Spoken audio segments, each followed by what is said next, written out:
Good evening. Uh, really thank AHN for providing this opportunity to share some of my experiences during this past 2 years fighting for this COVID-19, almost 2 years. And uh, this particular session is to share the experience which we have given a technical support to a city corporation, which is located in the southern part of India called the Chennai city. And I'll be sharing what are all the implementation challenges and solutions we arrived uh, by exploring some of the digital health solutions for the pandemic management in this particular region. And I work for ICMR National Institute of Epidemiology as a scientist and assistant director. Uh, to those who don't know about Chennai city, it's a coastal city which is located in the southern part of India, and it is 8.2 million population, and it's an high population density of nearly 19,000 persons per square kilometer. It is divided into three important regions as north, south, and central. And overall, there are totally 15 zones and there are 200 divisions. This entire Chennai city administrative area has been divided into that. So each zone has a separate public health officer called zonal health officer, and he has a team of a sanitary officer and a sanitary inspector. Each division has a sanitary inspector. So there are 200 divisions and there are 200 sanitary inspectors, who is the most important frontline person in managing the public health aspect of uh, the particular region or particular division, be it is in this past 1.5 years it's pandemic management, and as well as routinely every year they've been handling, be in terms of birth and death registration or in terms of like handling the public health program implementation, including whenever there is an outbreak investigation warranted, managing and overseeing these vaccination programs. So this team is involved at each and every division. And as well as the manager of the zone is the zonal health officer, who is a medical doctor with a public health background. So this is about the health administrative part of it. And apart from that, I need to give a little bit more background of that, that this particular uh, city corporation is managed administratively by a corporation commissioner, who is an Indian Administrative Service Officer. And this corporation commissioner has a separate deputy commissioner for health. And as I said, every region, north, south, and central, there is every region has a regional deputy commissioner who is also the administrative authority of that respective region. So you could see that apart from the health aspect, there is an administrative wing which is majorly handling this entire corporation area. And plus, we do have the other departments like solid waste management, where there are specific engineers. And we do have, say, like revenue and civil works, that's a separate deputy commissioner and their engineers. Likewise, each and every arm is there. So why I'm saying is that this is very important. Uh, per se, as a public health team, the number of frontline workers and the team members are not that much high. They are limited when compared to the population of the city corporation. So when the pandemic hit, this what I am currently showing is the epic curve since this year, 2021, January 1, 2021. From this January 1, 2021, you could see this is the second wave which we have faced. This second wave was severe, which reached almost nearly 7,000 cases in the mid of the May. And in this mid of the May, 7,000 cases, we had a severe crisis related to provision of care to the patients, especially admitting them on time, supply of oxygen, everything was stretched. With this huge amount of patients data being handled to take certain decisions, to identify where actually the hotspots are happening, and as well as the sources of the COVID-19 infection, so that immediate public health measure to be taken. This data need to be analyzed.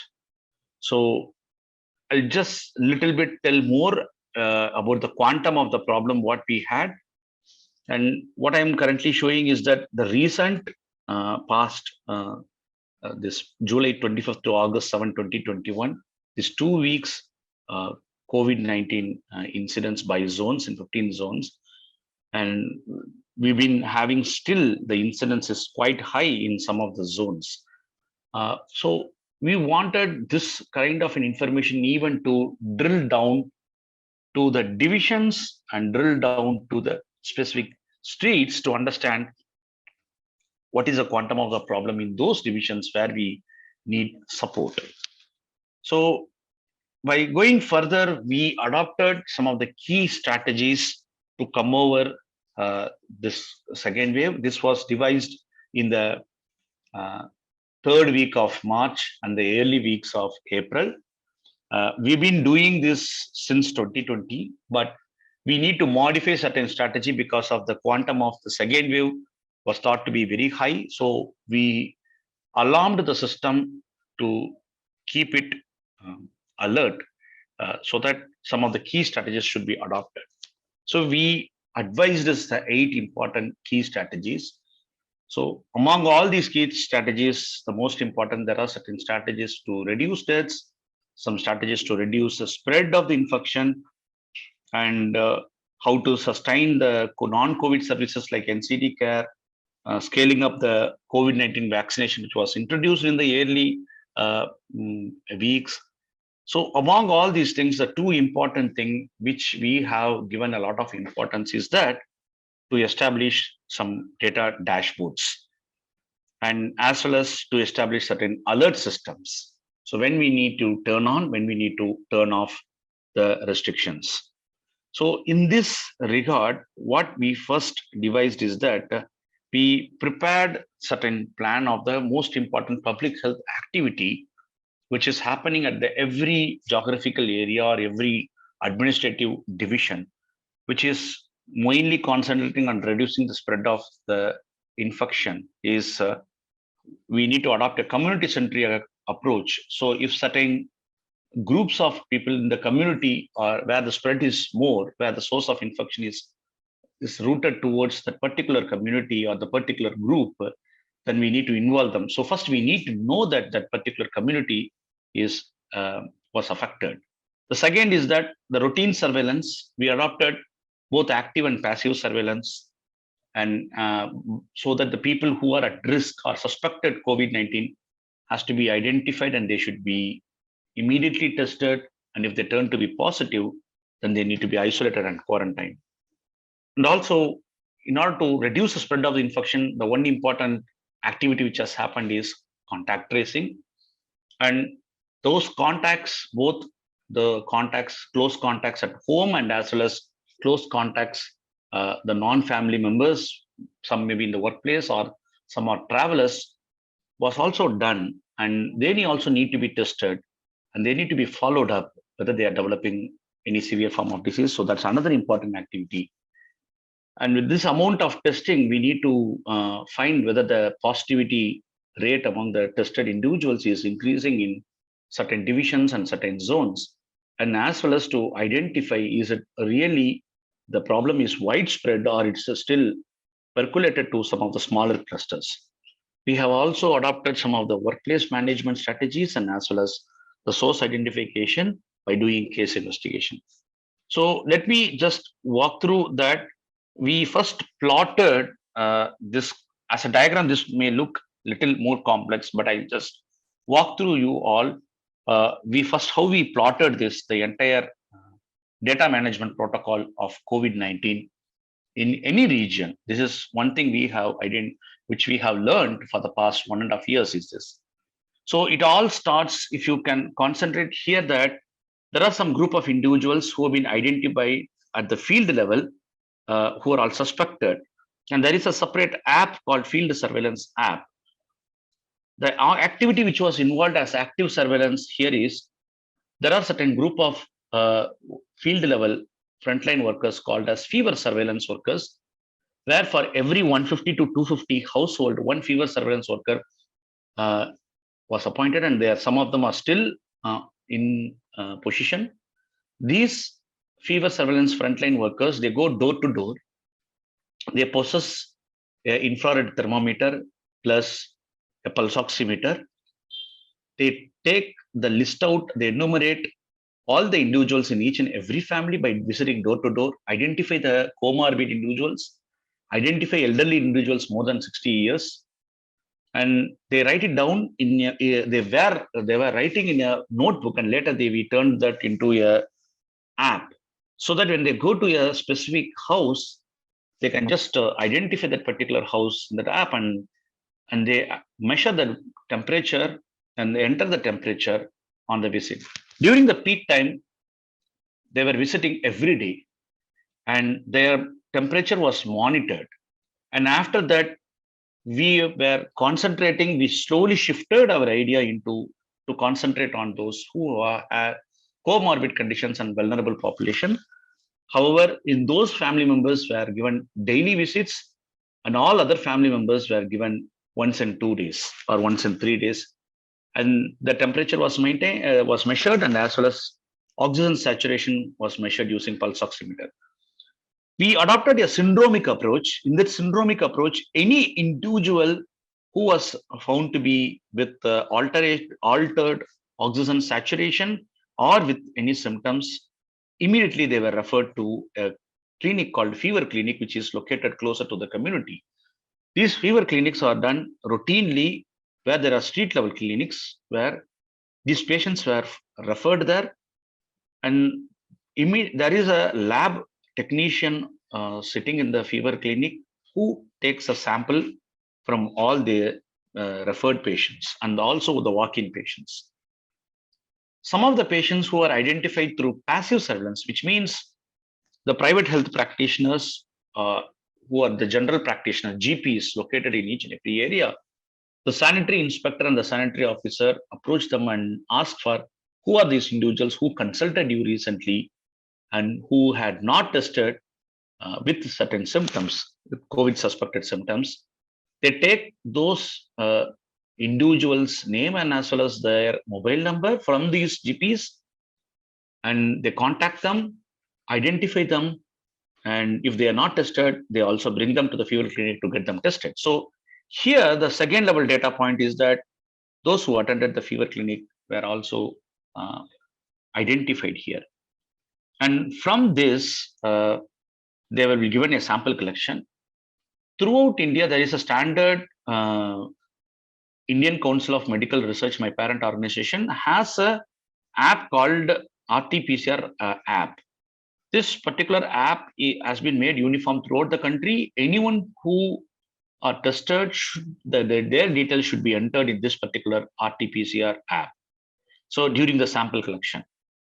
And from the sample collection, the sample is transported to the lab, and lab has a separate data management portal where they have API calls all available, and they enter the test results in this particular COVID-19 data portal, which is also maintained by Indian Council of Medical Research. And every day, the lab, after they enter into the portal, the public health authority have an access to this particular portal so that they can download the list of individuals with both positive and negative results.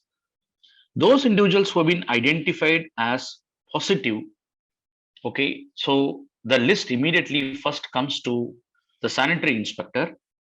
This particular COVID-19 data portal is linked to the portal of the local administration. So every day morning, every day, even the same day, whoever were tested, they get the details of those individuals who are positive and as well as a negative. These positive individuals, sanitary inspector on the next day morning, he will come to know that, okay, right, among those who were tested yesterday, in my division, these are all the individuals who are positive. In his mobile, as in the app interface, these are all the list of individuals who are positive. And he goes to each and every house. He do the case investigation and as well as the contact tracing. If depends upon the condition of the patient, if the patient is more than 60 years and as well as with any symptoms, immediately they were referred to the screening center and they don't wait for case investigation and contact tracing happen.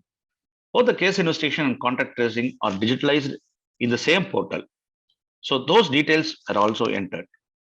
Those individuals who are sent to the screening or triaging center, there is a team who are sitting. There is a triage doctor and a staff nurse. There is a lab technician. They do triaging based on the most important is on pulse oximeter. Apart from that, they also measure random blood sugar and as well as the blood pressure to check any unidentified comorbidities. And those individuals were categorized and immediately they were sent to the hospital or a mid-level care, which is called COVID care center, where the patient don't require a hospitalization, which means they are having an oxygen saturation with quite good. And those with the home isolation were also referred from there.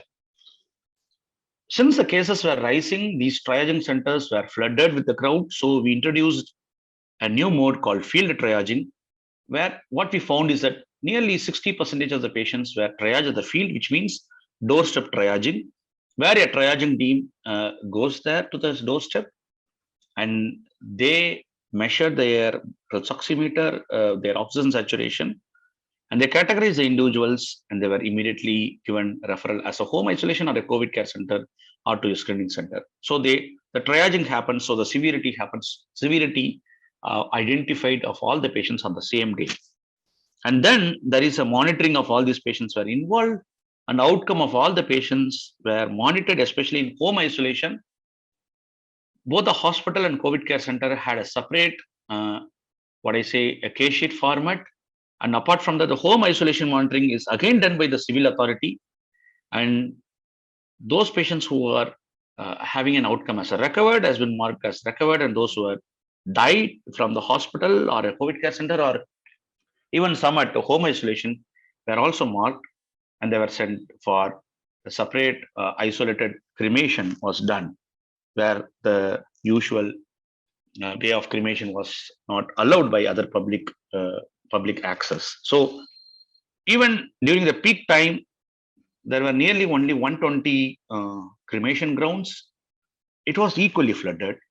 So we developed a separate module so that the cremation ground was also booked so that they could know that which cremation ground is free currently, which are being currently there are queue is available. The queue management and cremation ground was also done.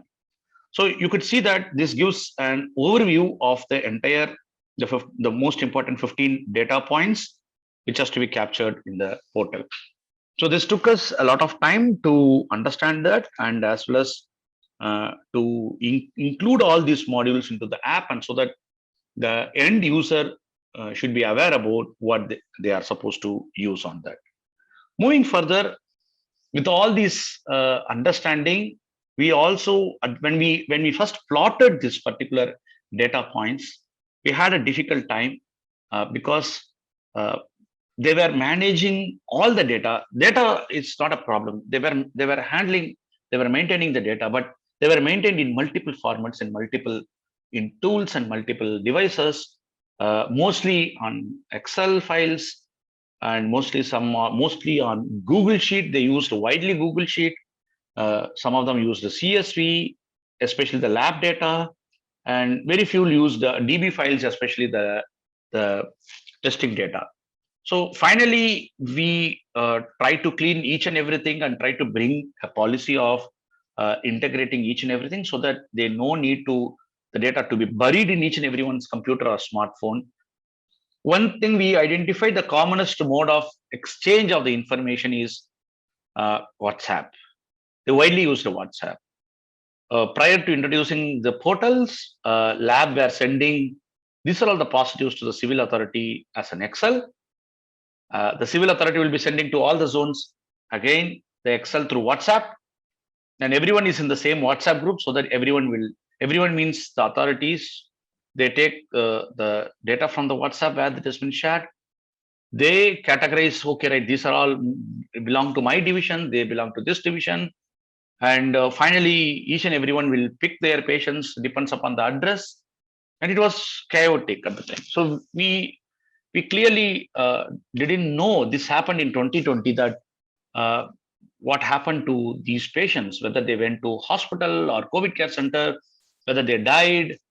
Sometimes we also had certain embarrassing situation that we come to know after 2 3 days, when we find the patient that the patient already died, and it came reported very late, and it was admitted in some other hospital, and hospital was reporting to with a different Excel sheet. So it is difficult to match the lab tested positive person who are in that particular Excel sheet is actually there in the hospital data Excel sheet. A lot of problems. Another important problem to really handle the situation.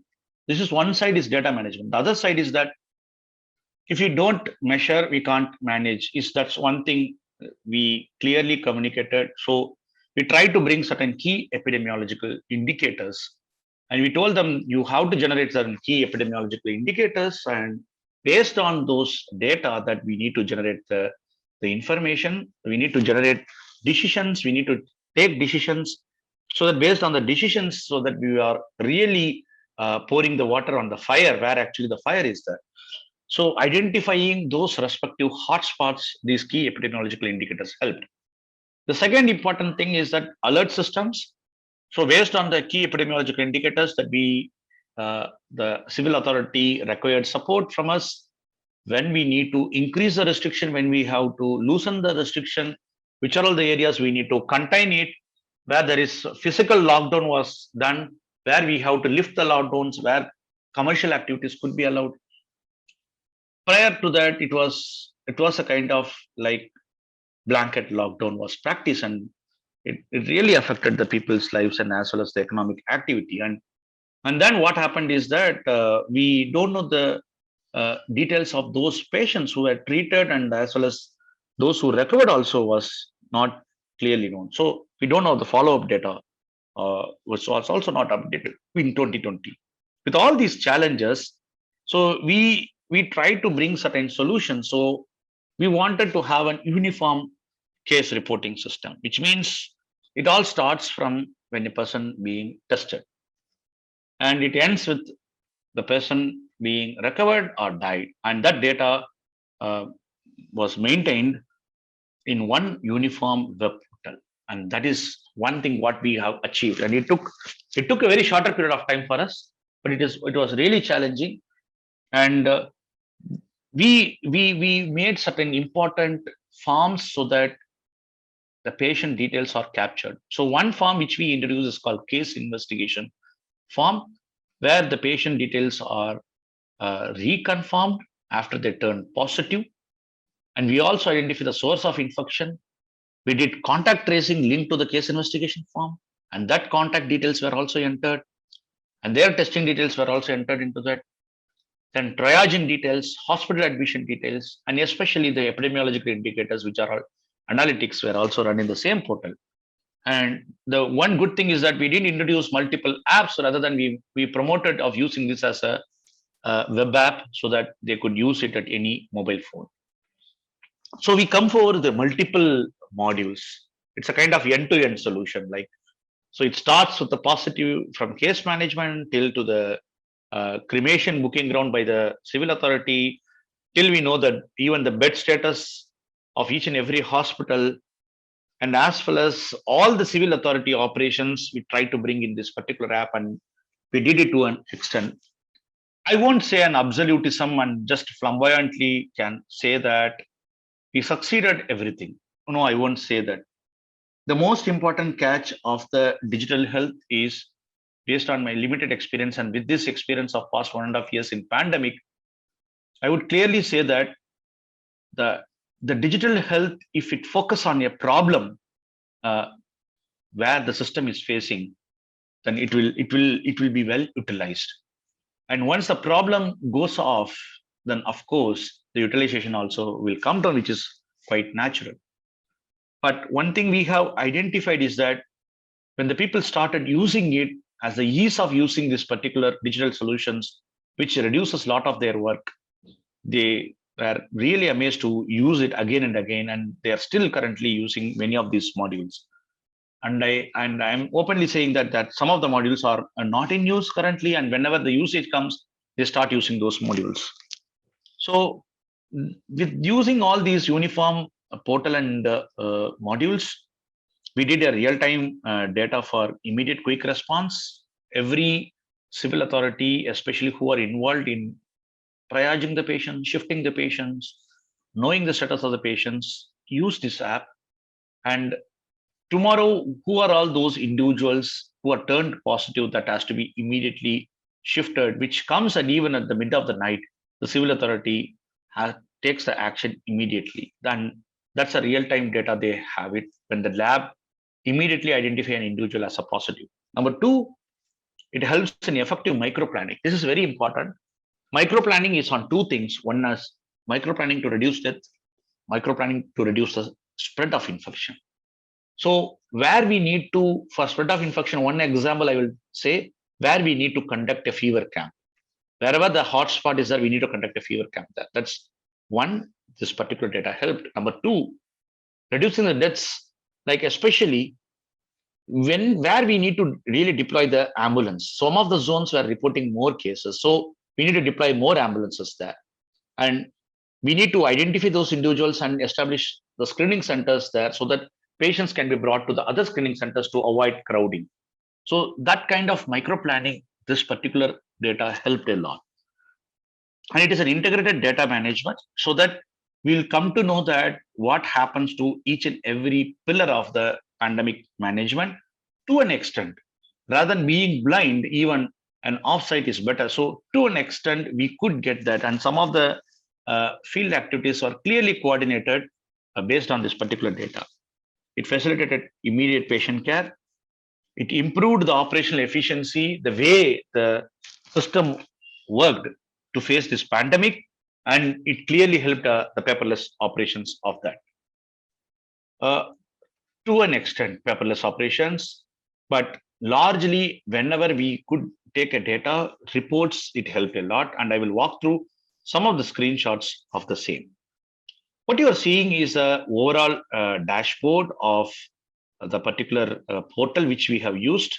This is for a certain period which I have masked here for confidentiality. I have made it for a certain period. You could see that how many cases were notified, how many have been accepted that they belonged to the respective areas, how many were the repeat which are duplication, how many are non-traceable and they have been identified in the field, how many were shifted to other districts, how many were transferred, how many are yet to be processed, how many are old cases which are yet to be processed, and how many streets are mapped, which means how many streets are actually involved, linked to these cases, how many referrals were mapped, and how many field investigations were completed. Everything comes as an immediate snapshot. So as a public health manager in a zone or at the top level, they will come to know where are these issues. And the same is being reflected in the table below, which tells about by each and every zone, it tells about the number of cases. The same details are available here. And you can see in the left side, there are certain modules which I'll be walking through all of you. Once every day, this is what the snapshot, once a lab turns up individual or identify an individual test positive, they immediately get listed here like all cases. And among that, some of them are active cases who are recovered, who are deceased. Each and everything when we click, we will come to know as a filter. And we know the details of each and every patient. I have masked especially the details of the patient, their address, area, location, street, and the phone number. You can clearly see the streets are identified automatically, which lab, which is the hospital they have referred, which hospital it is, how many contacts they have traced so far, who modified this particular patient record at the last, and who is that particular individual. Every other data tracking of that particular log was also there. And once we click a particular case before the referral, while doing the case investigation, you can see the entire form will come. And if the person is to be home triage, he will click home triage. And when he clicks the contact details are entered. If there is a change in the street map of this particular case, then the street map is also identified that this case belongs to that particular street and it was not the other thing. And the repeat cases, duplicate removal is also done, and the immunization status also updated everything. Sometimes patient requires test result there and there. So the authority can just click the test result PDF, it generated as a PDF, and that PDF is shared as a WhatsApp to that particular patient. And sometimes, if possible, they can be taken as a printout and given to them in hand. And what I am going to tell you here is that once I click a particular case, when I click the contact, and then I can enter the contact details of each and every patient. So this is how we did the contact tracing, all the contact details. So name of the person, phone number, age, and the patient's contact. Is it the same house? Is it a different house? Is it a workplace? And which ward this particular contact belongs to, which zone the contact belongs to. All these details were entered. Once a contact is entered, we also manage the contacts. And when we are managing this, there is a standard thing which we have made as a 14 days follow-up. So the 14-day follow-up which we have, you can see clearly, there is a group of volunteers who are called the contact tracing volunteers. They are all virtual volunteers. They call the contact, and if they are turned negative, they call them. Are they developing any symptoms? Do they have any comorbidity? And they also ask for whether they have any issues, and immediately, if to be tested, they will mark this particular detail. So it prompts, the system prompts every day call, the color changes as green when the call is successfully done. Based on this also, we will know that how many contacts have been contacted and whether the follow-up has been done successfully. This is about the contacts follow-up. Largely on the reports, we generate nearly some 18, 19 reports. Some of the reports I have masked for certain purposes. But all these reports clearly helps us. For example, I will show you one report. This report is called hospital or home isolation referral report. It tells by zone how many cases are allotted. Of that allotted cases, how many are in hospital, how many are in government hospital, how many are in private hospital, how many are in CCC, how many are in COVID health center, how many in home isolation, and their total. This comes automatically once they interact with each and every case investigation form and they enter the details. This can be generated as a PDF and as well as an Excel. When they want to go to the, say, going for certain meetings or in terms of discussion, they can also do that. However, over a period of time, everyone started using mobile phones for this. As I mentioned, the one important micro-planning activity is streetwise positive cases. We categorize that how many cases and how many streets are there. For example, by zone, less than 3 cases, how many streets are there? More than 3 cases, how many streets? 3 to 6 cases, how many streets? 6 to 10 cases, how many streets? More than 10 cases, how many streets? So in one street, how many cases are there? So if I say here it's 9, there are clearly 9 streets which is having less than 3 cases, and they don't have more than, so zone 1 is relatively fine. When we see that certain zones where there are high numbers, so then we wanted to prioritize that these streets to be where fever camps to be conducted.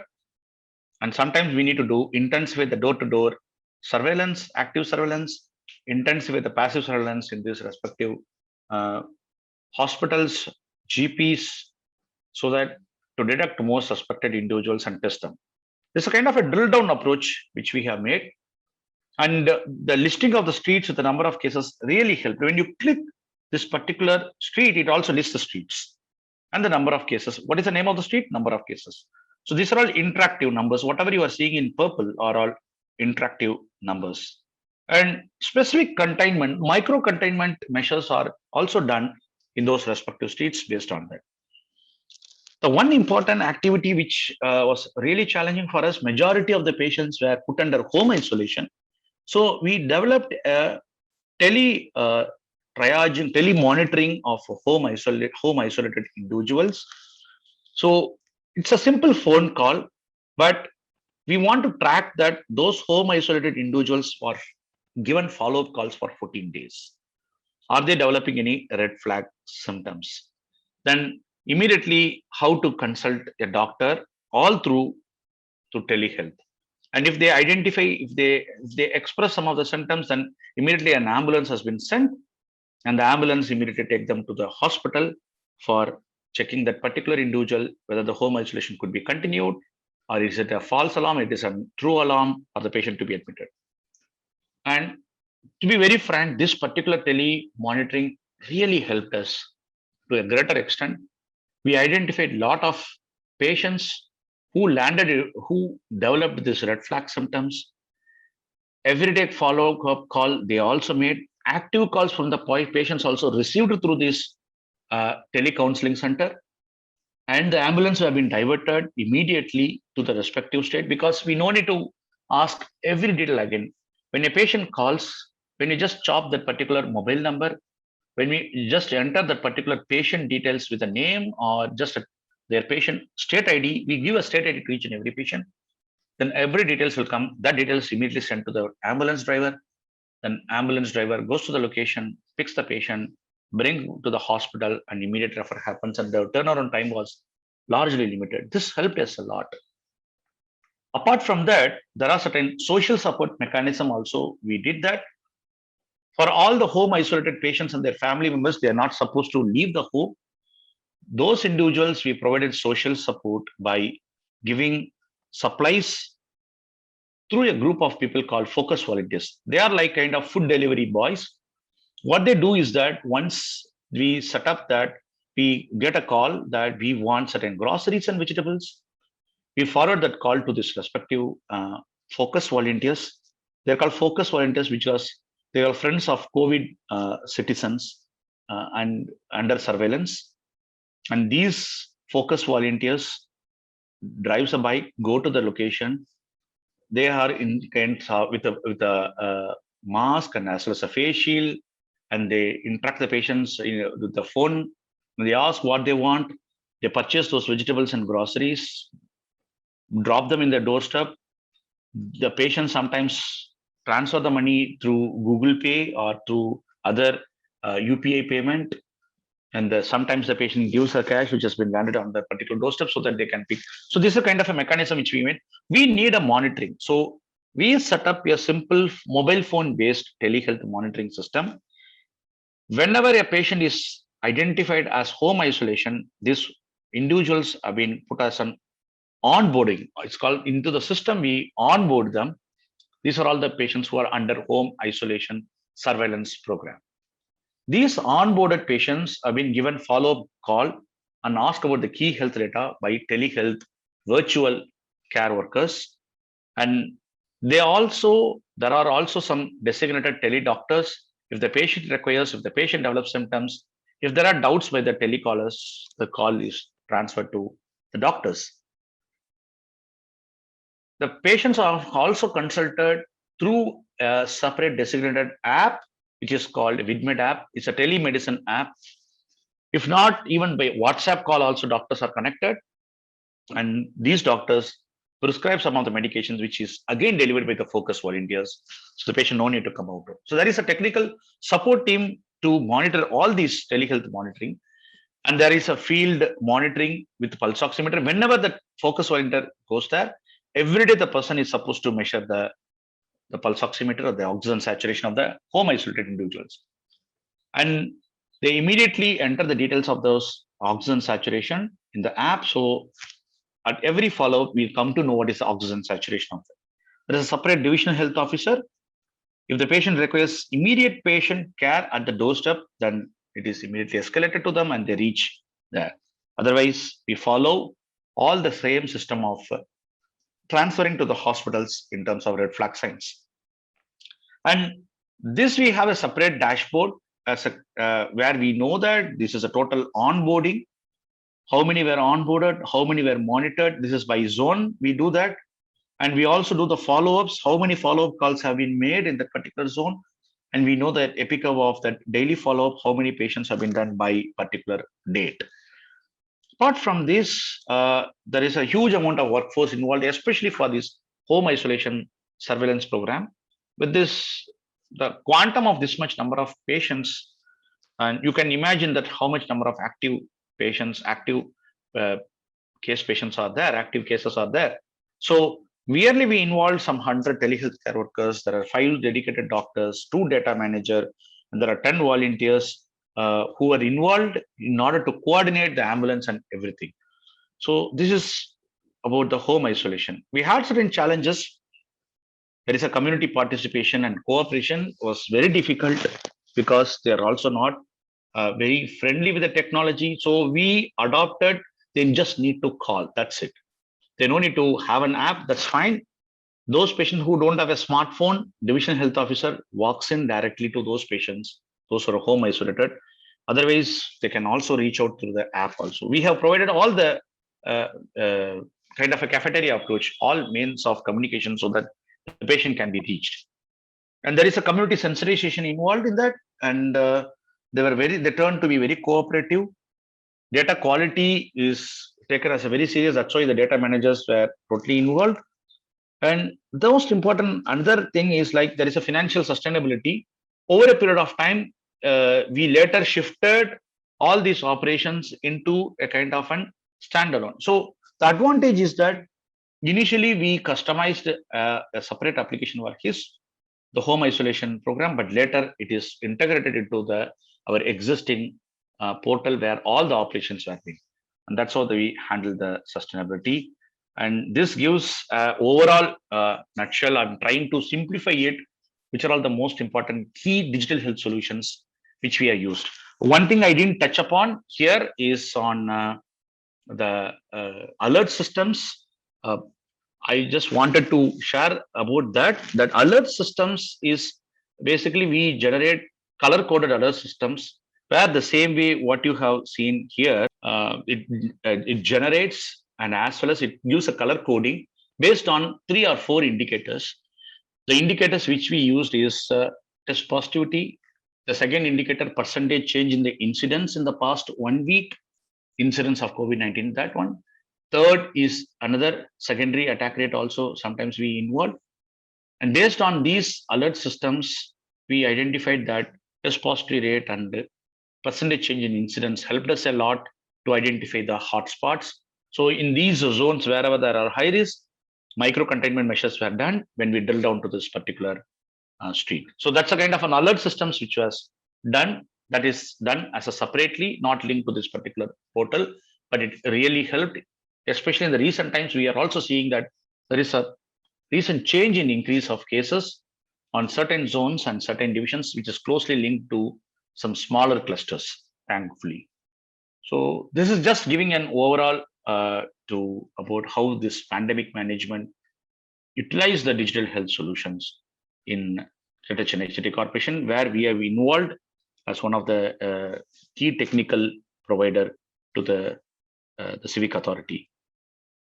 So, Cha, can you please advise me? Should I go one by one on answering this, or can you help me on answering these questions? Yes, Doctor. So for those who are just listening in, I will be reading the questions sent through the chat box. So the Yeah. first question is from Dr. Alvin. It reads, what digital health infrastructure enabled your active surveillance system? Is an Aadhaar-like system national ID required to make it work? No. Yes. Thank you. So, the digital health infrastructure which we have used is an open source tool which we have adopted. Uh, I don't remember clearly the exact name of that, but the two important system which was used is that the backend analytics they have used Python, and in the front end they used other open source tools, but I'm not very much clear about the technical, which means the tech stack of that. But one thing is that we didn't use Aadhaar based system, which is uh, there is an uniform ID for the citizens of India, but we didn't use that national ID here in this. That's why we come up with those who turn positive. Every turn positive, we call them as an ID called ICMR ID. Every turn positive individual, every tested individual where the test results are done, we call them as a kind of an uniform ID that is called the ICMR ID. Based on that ICMR ID, we have given the ID to these patients. Thank you, And Doctor. Yes, would you like to add more? yeah, so I just look into the other question of Alvin. How does the data manager remove duplicates? True, I would not say that this removing the duplicates was successful entirely. Removing the duplicates, one important method we adopted. What we did is that after the cases have been allotted to each and every division, which is 200 divisions, once we allot that, the sanitary inspectors and the data manager linked to the sanitary inspector remove the duplicates. That is number one. Number two, those patients who could not be allotted these 15 zones, some are other districts and some are tested again and turned to be positive, they have been considered as a separate with a label of a database called repeat case. You would have seen there is one button which I have shown called repeat case. So we mark them as repeat case. Initially in 2020, we faced this huge difficulty of identifying the duplicates because largely it was into the Excel. To be very frank, still many of those patients' data we are having a difficulty of cleaning up, but to an extent around some 98 to 99% of that particular data we have totally cleaned up that particular data during the 2020. But after this particular system was developed, it seamlessly handled because it is directly linked to the lab portal and which is an ID called ICMR ID, and it generates another ID which is assigned by the state called state ID. So by that way, we could handle the duplicates by assigning that particular ID to each and every patient. Thank you, Doctor. The next question is, how long did it take to develop the data management portal? And is it an integrated system where data is coming from various databases? Yeah, thanks, Subhashini, for asking this question. So it took for us nearly 2 to 3 months, but we didn't wait for a perfect system. We started with certain modules. The developer was very enthusiastic, and we included multiple teams for that. We started with 2 or 3 modules, then we started expanding slowly. So eventually, every module has been included over the period of the development. So initial system, it took nearly 2 months for us to immediately deploy. The first thing which we have deployed is that case management. Every day, every sanitary inspector supposed to have in their mobile, in their login, these are all the patients allotted to them, and they need to immediately take care of them. So that is the first important module which was being widely used till this time. Of course, I won't say, I won't flamboyant in telling that it is totally integrated. Still, there are certain in silo systems. For example, the home isolation surveillance program, initially there was a separate system, and we found to be it was very very expensive, and then we moved to this particular portal. So it was not truly integrated, but some of most important pandemic management pillars are really integrated into this particular databases. Thank you, Doctor. We have another question. This is from Dr. Fernando. How was the user training done, and how long did it take to implement the system in all the zones? It took very, very short time. Thanks, Dr. Spurna, to asking this question. So it took us very short time.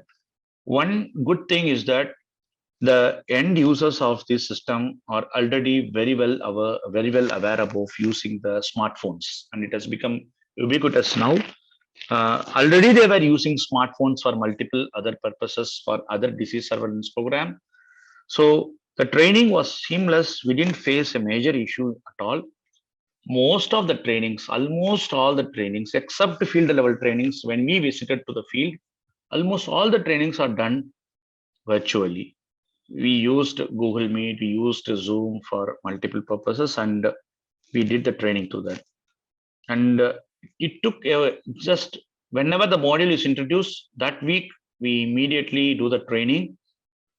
Most of the things in pandemic, we don't have an organized way of implementing these type of activities and programs. So many people come with questions. So we have operated a separate technical support team who were to from these end users. We receive calls to this technical support who provided support. So mostly it's by learning by doing what we did. Thank you, Doctor. Our next question is from Dr. Thep.